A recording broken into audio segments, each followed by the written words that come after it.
So, LOL OMGs in fantasy skin tones. I don't think MGA is ever going to make them at this point, so I thought I'd try. Now, counterintuitively, I have to start by making wigs. The face paint on these was not great, I already covered up anyway, but the hair on them also was not great, so I'm making a wig. I put on the plastic, and then a thin cloth, and now they are ready. Well, not quite. Before I put the glue on, I'm going to show you what I'm using as a reference for how I'm making these wigs. It's this book from 1974. I've had it for like a decade. I mean, look at that. Look how fabulous those hairs are. And it does show how to make them. I have sewn and glued these directly to doll heads in the past to make doll hair with this approach, but this will be the first time I'm attempting to make it as a wig. I feel like it should work if I pretty much follow these instructions. So the first thing I need to do is to cut the fake fur. And if you're not used to fake fur, you have to make sure you only cut the back fabric and not the fur itself. So that's why I'm taking these tiny little clips with very sharp scissors. So there it's out and the fur is all intact. And now I put the glue, well, pick the cat hair off, even though I don't even have cats anymore. Put the glue on the head, because these are technically glue cap wigs. I'm just not gluing regular fiber to them like most people do when they make glue cap wigs. Okay, then you take your hair, your fake fur, and you put it onto the glue first side down. Make a little tack at the back to draw the edges of the fake fur together.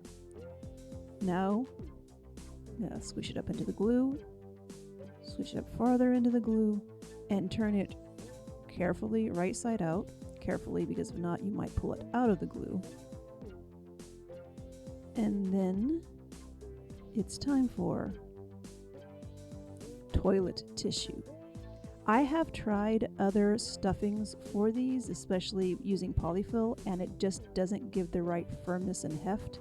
So I've gone back to trust Viola Rawson, who wrote that book, and stuff this with toilet tissue. And then I sew the back seam up, which is made hard by the fact that there is so much fake fur to grab instead of just grabbing the thread. You know I'm not fond of hand sewing, so this just kind of reinforces that. And then I sew the top together, tie that off, and I don't have to work too hard on making sure the stitches are invisible because the fake fur will cover that up. Alright, so I have these two basically done. Now it's time for another unexpected step. I'm going to freeze the neck knobs so the heads can't tilt. And the reason I'm doing this is because these heads are so hard that I feel like if I paint them off the body and then heat them up to put them onto the neck, it's going to damage the paint. And if I paint them in place while the head can tilt, then I'm going to have to move the head back and forth to get the exposed area at the top of the neck, and that's just going to scrape the paint off when it tilts back over it. So by freezing the neck knob like this, I make the heads turn only, but I can paint them in place. Alright, the wigs have dried. Now it's time to take off all the rubber bands, and yes, I know this would have been easier if I had just cut them off, but I'm a cheapskate and don't want to damage my rubber bands. So I carefully take the rubber bands off, the outer layer of the base fabric, and then the inner layer of the cling film, and I can finally take that off the head, pull out the cling film because it just does not stick to the glue, and then it's time to carefully trim the flaps of fabric away without trimming the fake fur. Carefully. There we go. Alright. Now this should fit on the head. It does, it's a little loose, but I will use tape to hold it in place eventually when it's actually on the doll. So this is fine. Now I'm going to do some preliminary styling, and the tape won't be enough to hold it in place while I do that, so I'm sticking straight pins in. Then using the slicker brush that's only ever touched doll hair to get things roughly in the shape of the bouffant I want. Then I use some human extra hold hair gel and swipe that over. I have learned from the past to make sure that it is well distributed on my hands so it doesn't make glumpy glops on the hair, the fake fur. And my hand is so unpleasantly sticky right now, but I feel like there's a lot of promise for this wig. So I'm putting that aside to dry. And then doing the same with the blue, which the hair texture is very different on this, but here we go. Now the painting part. As you can see, the head is turn only, does not tilt, so we're ready to paint. And I have the video at like 800 times speed right now, so you can see the color change before your eyes, kind of. It actually doesn't take that long to airbrush these, but it's longer than I wanted to show as one-to-one time in the video. I am using Tamiya paint thinned with some airbrush thinner, and I don't know if you've noticed, I am definitely wearing a respirator because you don't want to breathe paint fumes in any way. Also, if you could hear it, there is a loud fan running inside this airbrush booth going through a filter because, yeah. So here is our first girl in green.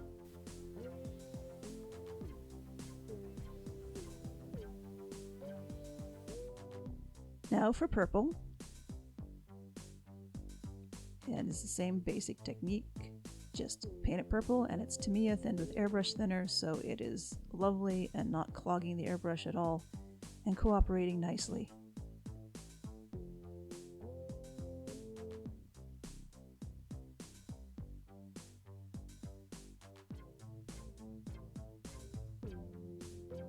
Now at this point, I think it looks metallic. You can see me pick up the paint bottle and look at it confused. I think I do it again because it just looks it just looks metallic, which is not a problem since these are kind of going in an alien direction. Yeah, it looks metallic. It turns out it's not metallic, it's just going on in sort of a textured pebbly appearance that reflects the light while it's wet before it dries in a lot of directions, so it looks metallic. But at this point I am convinced that it is metallic, so I'm going to do a metallic top coat on the green doll because I just happen to have some metallic green paint mixed up.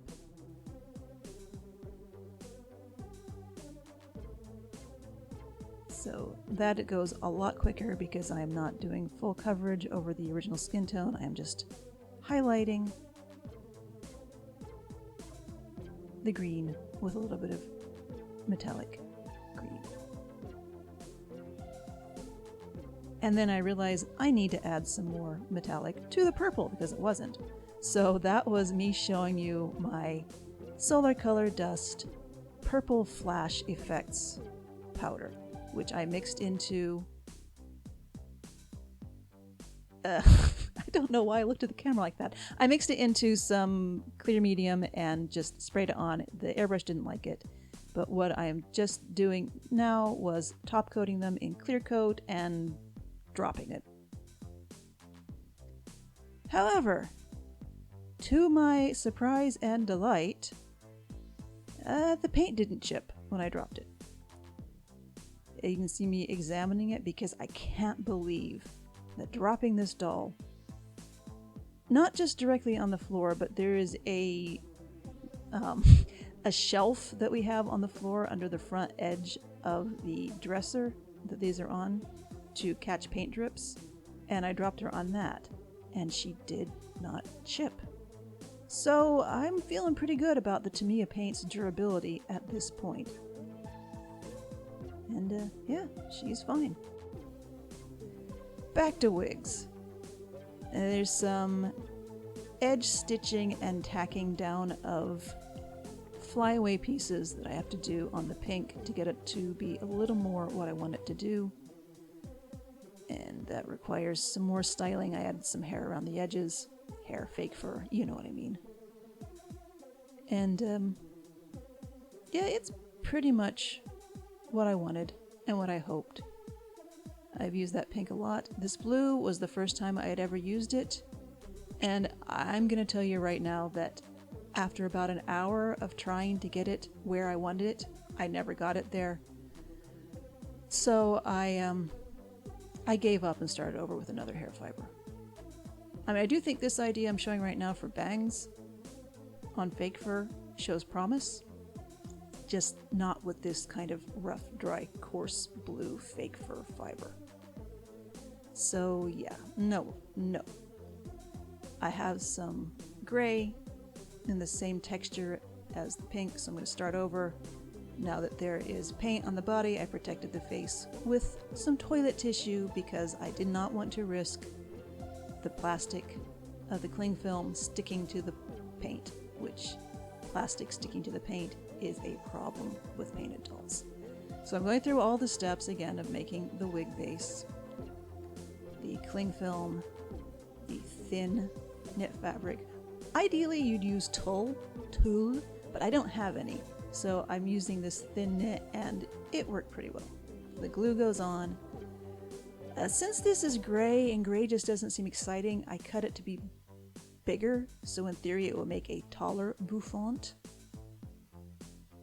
So going down into the fur side up onto the glue, wrapping it around in the back,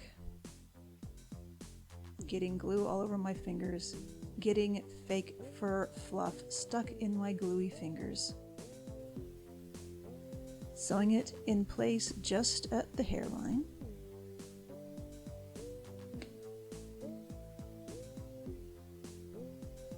flipping it right side out carefully, sewing the back up. Oh, adding toilet tissue before it gets too far sewn up. Sewing the back up.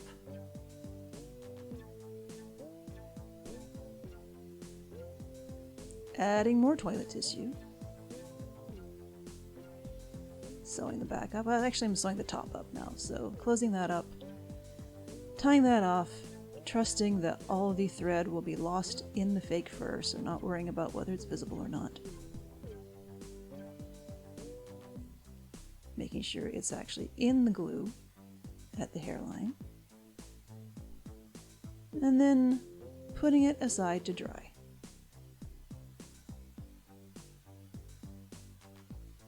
Realizing that I probably shouldn't lay it on the wig because it will shove itself out of way in the dry glue, setting it up and putting it aside to dry. Now I did mess around with styling it some before it was fully dry because I am impatient. And again, I should have been impatient enough to just cut the rubber bands, but I didn't. So I'm impatient, but I'm also a cheapskate, which can lead to interesting outcomes. Removing, cutting,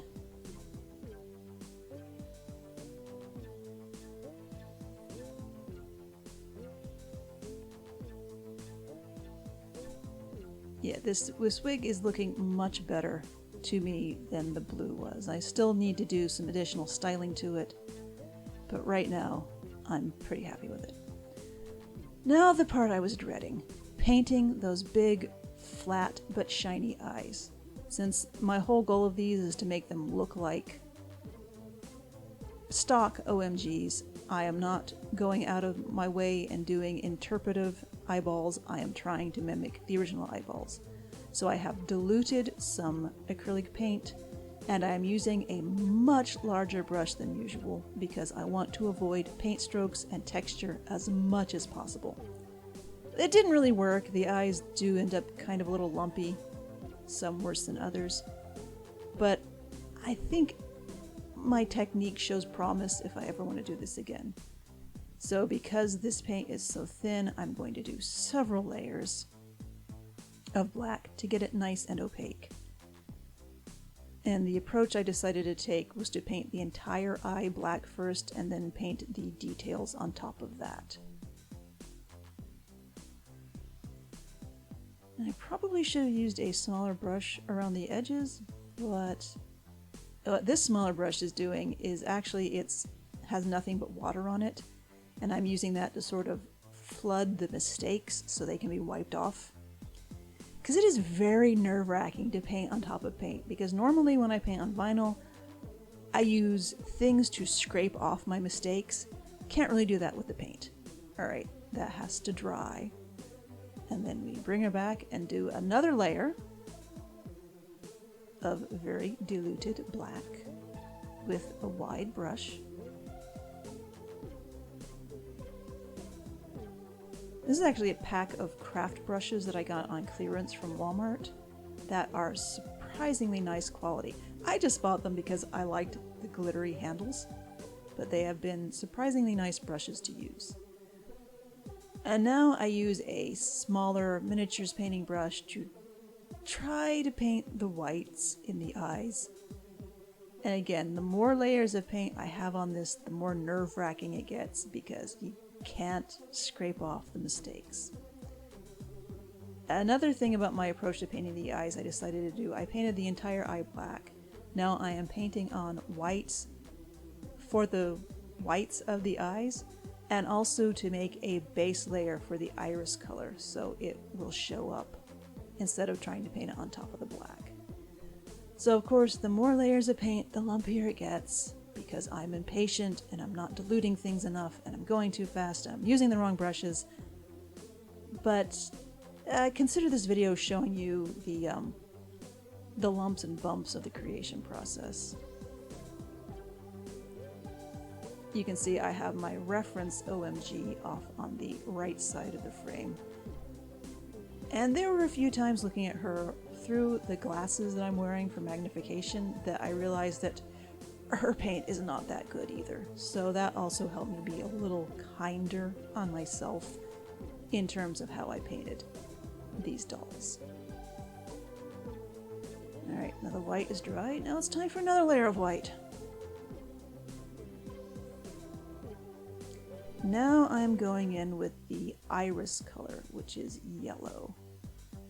However, I had turned the camera off and I forgot that I had it zoomed in, so we're a little farther away now. Trust me, I am painting yellow on these eyes, even though it's really hard to see, at least in my editing software it is. It might be easier to see in a large screen, but I hope you're not watching this on a large screen, because that'll just show all the mistakes and errors in larger clarity. Although then again, maybe it'll encourage you to, if I have this many mistakes and errors in my video and I still like how the dolls turned out, that you can make dolls with mistakes and errors and still like how they turn out. We're doing this at home. It can't be factory perfect. It's fine. Okay, I have to paint the eyeshadow before I can do the lashes. Again, I think that's what I'm doing here. I really can't tell because my image is so small.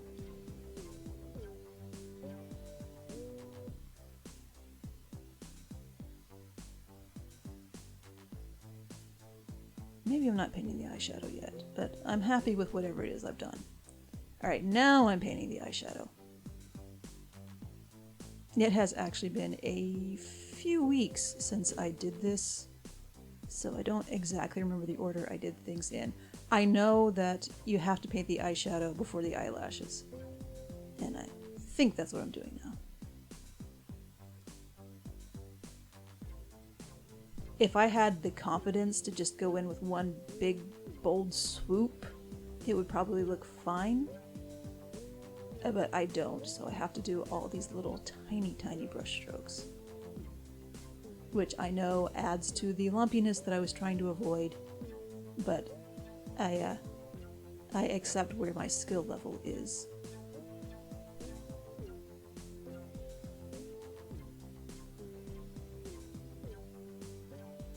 And I did go back in after painting the eyeshadow with just the basic green Tamiya paint that I painted the body with, and I touched up the edges of the eyeshadow paint with that. I didn't bother to do the sparkly metallic coat over the top. It looked fine. Now, the easiest part, although still slightly nerve-wracking, the light dots. Made with a dotting tool. Pop, and there. She's done? Well, her eyes are. I still have to paint. Yeah, it's good enough. I still have to paint her lips, which I'm using a straight War Game mini painting color for her lips. And this is when I realized that the OMG lip shape is a little more complex than I thought it was. I thought it was basically just an oval, but the corners of the lips are pointed and shaped. I'm double checking that yes, that is correct. So the lips did take me a little longer to paint than I expected. But because there's no Cupid's bow on their lips, that was something that saved me some time, because I have such a problem getting the halves of the lips even. Now, time to do the eyebrows. So this is when I'm looking at her paint and realizing it's not that good either. But distracted. Anyway, to do the eyebrows, since the OMG eyebrows are flat little triangles, I figured I could just use a piece of paper and mark where they are. Right now what I'm doing is marking where the nose is, pressing down hard enough that it actually makes a dent in the paper, so when I put it on the other dolls, I can line it up with the nose. Now I'm marking the beginning and ends of the eyebrows.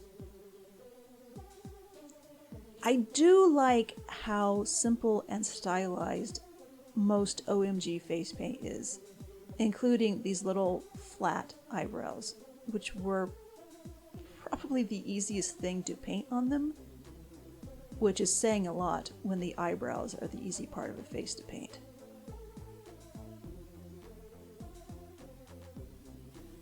So lining it back up, getting the nose in the nose dent, and then applying pencil, which I probably should have gotten out my white watercolor pencil, because this graphite pencil on the sparkly metallic dark green, it was kind of hard to see if I was even leaving a mark on it at this point. And I didn't want to move the paper around and check because I knew I wouldn't be able to get it back in the same place. Because at this point I also realized that just marking the nose wasn't enough to get the eyebrows lined up flat, so they're a little askew, but it's fine. Using more Wargamer paint in dark gray for the brows. And a small brush, because again, I lack the confidence to just go in with one big swoop. Small brush, lots of small strokes. But I have a guideline.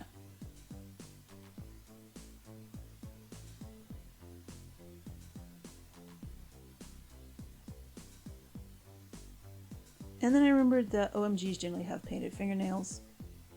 So I'm going back in with the same blue that I used for the eyeshadow, that I don't know if you can even see at this point in the video, but trust me, blue eyeshadow, dark pink lips, yellow eyes.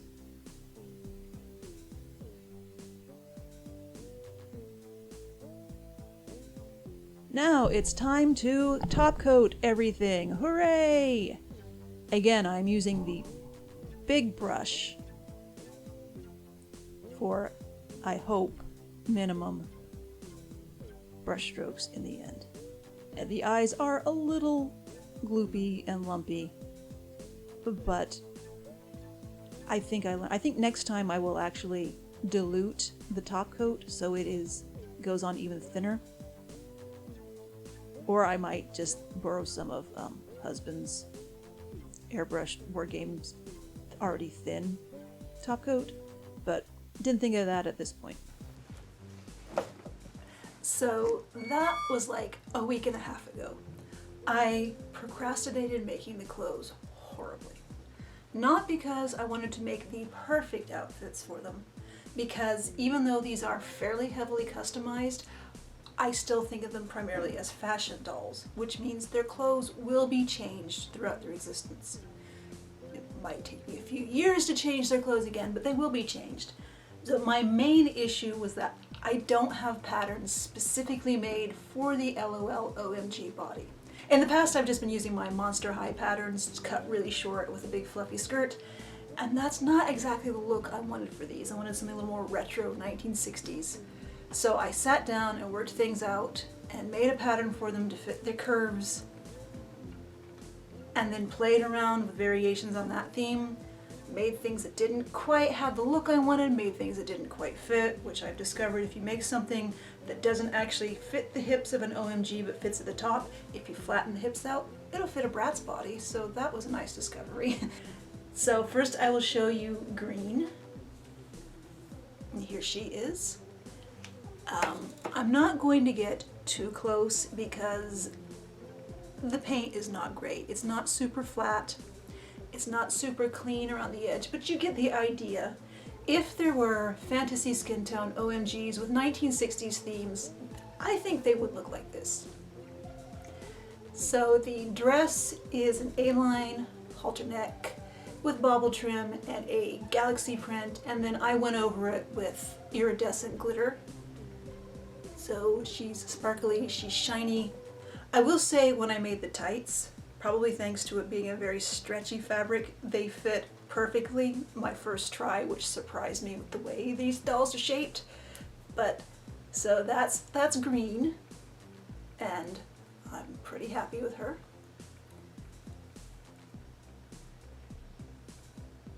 I have not tried bending their legs. I'm not sure what would happen with the paint. In the past, I painted dolls with click legs and bent the legs, and they worked okay, but I don't want to risk it with these.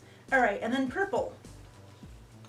You are really not going to get a close-up image of purple. Not here, not whenever I eventually do post these to social media, because when I put the gloss coat on Purple's eyes, and I'm going to admit, even though the painting in the video showed you all green, I painted purple first. And when I put the gloss coat on her eyes, I put it on too thick. So when it dried, it cracked the black paint under it, all the way down to the purple paint is visible. And then when I put more paint to fill in those cracks, more black paint, with more gloss coat on top, when it dried, it still cracked back down to the purple paint underneath.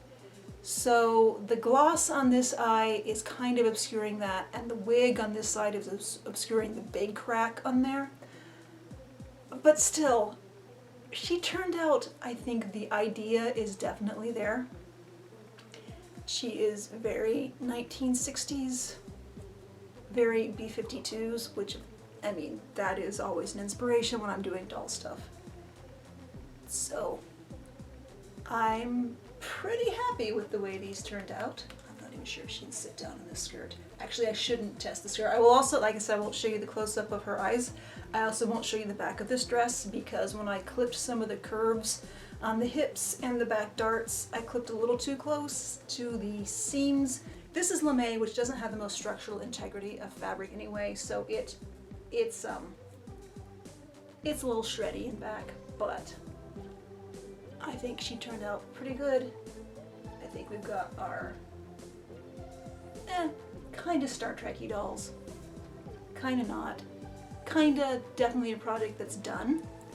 So thanks for hanging around and watching me go through all the experiments with this project. Maybe I'll paint more in the future, maybe not. I am also curious how this might turn out with proper wigs and more modern styling, but for now, we've got our 60s girls. OMG.